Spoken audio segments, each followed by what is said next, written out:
Hello and welcome back to Ratchet and Clank 2 with me, Matthew Caddis, aka Poogie. So, today we are here in Vukover Canyon on Planet Barlow, where we are going to hunt down the Desert Riders, who seemingly may know something about, how to get to the head of the say thugs for less. Or at least the thief, anyway, because we've already met the thug leader in the previous episode when we fought him as a mini-boss. Anyway, the annoying thing about the enemies here are these gigantic rhino creatures that come charging at you. The thugs for less, these supposed desert riders, who seemingly seem less seem a bit more offended than they did in that video we saw. Yeah, no. They will come charging at you with their weapons as if it were some sort of gladiator movie. Yeah, I doubt Ratchet is Russell Crowe. Anyway, that being said, you can use the chopper if you want. Although I went through the ammo quite quickly there, so it is time to use the heavy lancer, I think. That guy's just stuck running against the edge of the cliff. But anyway, the gigantic rhino creatures will come charging in and headbutt you. Seriously. Don't like these guys, so let's use the blitz gun. It is very good for knocking them back and even off cliffs, as you saw with that first one. Seriously. So, beyond here, there are some more of these guys. Yeah, they seem to take up a lot of the area. And over here, well, there are also these mutant dogs. Yes, it's bad enough that we have to deal with robotic dogs, now we have to deal with mutant ones as well. In fact, they even make a sort of noise. Makes them sound like Paula from the Crash Bandicoot series, if you ask me. And here is some, I think they've decided to go the Mad Max lifestyle. Although they don't have the gigantic cars. As seen in the likes of the Road Warrior. Well, that was the original name for Mad Max, I think. But never mind that. Let's go with the mini nuke. Yeah, we'll go with that. And I've already made fun of Thunderdrome in my Pokemon Colosseum Let's Play, so I don't think I will here. Although, that being said, beyond here is a gigantic Colosseum arena. So, yeah. Unfortunately, it is more akin to the Roman model, I think, in that we have to face a bunch of competitors and get rid of them before they kill us, rather than just one man enter. I mean, two men enter, one man leaves, as in Thunderdrome, so yeah. So, let's see here. Yeah, definitely do some damage to you, and oh boy! Automatic level up for the thing. We now have the multi-star, and that offers a few more throwing stars that will ricochet off the walls as well. It is far more of a potent weapon. You still have to stand still to use it though. Anyway, that being said, let's go over here and actually meet a robot.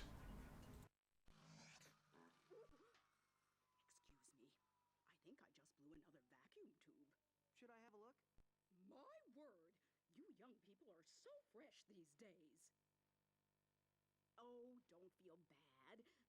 I guess I'm just old-fashioned about that sort of thing.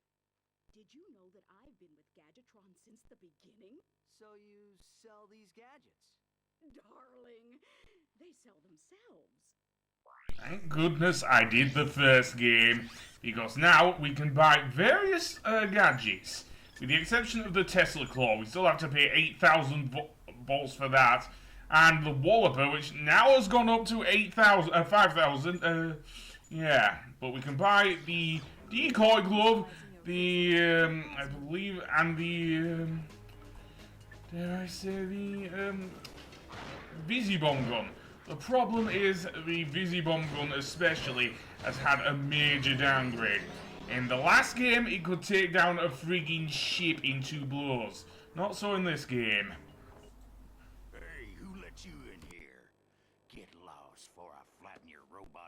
hubcap. Touch him, and it's Plasma City! Oh gosh, you didn't have to yell. Why did he have to yell? Hey man. I can't hear you. La la la la. Only the little guy. Sir, it is okay. We are your fellow desert riders. You're? So you understand my sensitivities? Absolutely, sir. We just came here to race. Well, you can borrow my Bluebell, so long as you're gentle. She just needs a few repairs. Hang in there, my brother. Bluebell is in good hands. So yeah, we are going to go hoverbike racing. And though before we do, we have an electrolyzer puzzle. So yeah, nothing too hard. As long as you watch where the thing is. Sometimes I don't, because I'm a complete idiot. So yeah. And so yeah, hoverbike racing, I guess, is this game's equivalent of the hoverboard racing from the previous game. The difference is a lot easier to control by comparison to hoverboard racing. Yes, nowhere do we have to have the same troubles as we did back in Blackwater City, for example. So, indeed, let's begin. And in this case, basically we use the X button to accelerate, and look how fast we go! Seriously! I wish that the hoverboard racing was this fast. But that was a completely different thing. I also love the music as well.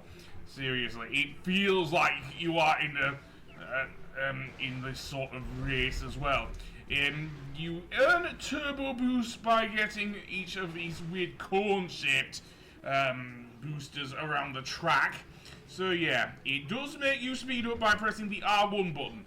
The problem is when you are speeding up, you are more likely to crash because of how fast your hoverbike is going. I crashed there into one of those annoying rhino creatures, and in some cases, in some races, there are two main races that you have to do in game in order to advance the plot, shall we say. But there are also some extra races where you can earn extra bolts, just like with the battle arena. And there are two battle arenas in Ratchet and Clank 2, so yeah. But there are also auto turbo boosters as well, which keep your boost going. It is very easy to chain your boost just by pressing the R1 button, seriously. It is freaking insane. Especially when you're jumping over a gap like there, seriously. You can really take advantage of your boost. So too, though, can the other races, such as that. And you can easily use the boost to get up on that ledge to the right that I just did and go sailing over the gap. I love this. I love this. Even if I had to restart because I was so far behind, I was willing to give it a go. And yes, that was stupid of me. Even at high normal speeds, you can crash. Seriously. In the second race, we'll see we can actually get weapons. In a similar way to how we were able to get the, use the Devastator in the second board race on Planet Barlow 3, I think it was. Yeah, Planet Barlow 3, where the Gadgetron HQ is. And you can store up, I think, to about 3 turbo boosts before the game says, nope, you can't use any more. So, yeah. And that's rather cool. Getting past the rhinos here is probably my least favourite part of the track, but yeah, still fun. And yeah, why don't we get one more for good measure? Yeah, I'm gonna keep chaining them as much as I can. So I'm in, and yes, you can lap the other racers. I think the lowest position you can be in this race is, I think, 18th. So yeah, and this is the easiest of the 2 mandatory races in the game. So yeah, and just look how fast it is. Seriously. Will anything like this come back again in the Ratchet and Clank series? Not unless you count the hover bike racing or the hoverboard racing in Size Matters, which was for the PSP. Oh boy, is that a joke. Certainly in the PS2 version. Probably not in the PSP version. I will give it that. The PSP version actually is pretty good. PS2 version, absolutely crap, because it was so blown up towards the end of the PS2's life cycle that Sony were trying to make a quick buck off of a certainly decent game on the PSP, not so much on the PS2. I did attempt to do a Let's Play of Size Matters on the PS2, and I absolutely gave up on it after the whole bit with the thing. It is very weird though, Size Matters, especially a certain bit where you see Captain Quark appearing as a nurse. Seriously, as a freaking nurse! You also see that in the, next Ratchet and Clank game, but I may well be giving away too much about Captain Quark. Indeed, he was already referenced earlier because Ratchet's a son of a quark. Yeah, seriously, son of a quark. Anyway, that being said, I want to loosen on the boost there, seriously. And I can get up there without boost. Okay, that's cool. And then we can get up here, completely charge across, and then that was just the first lap. Yeah, I must have restarted a good number of times. Anyway, that being said, that isn't all we're going to do with the Desert Riders here in Ratchet and Clank 3, or Ratchet and Clank 2, sorry, or at least in Vulcover Canyon anyway, because we will be, I will be doing another mission, because we will need another gadget for where we're about to go for the next planet, because we are going to get a rather interesting gadget, yes, and I'm getting my ass kicked by a bunch of these thugs for less. Seriously, is this because Ratchet nearly threatened to kill one of them? Seriously, Plasma City, yeah, I think that's you were planning to hit him on the head with your wrench. Given that how it affects robots, I don't really want to think what it would do to, well, organic life forms, if you know what I mean. Seriously, Plasma City.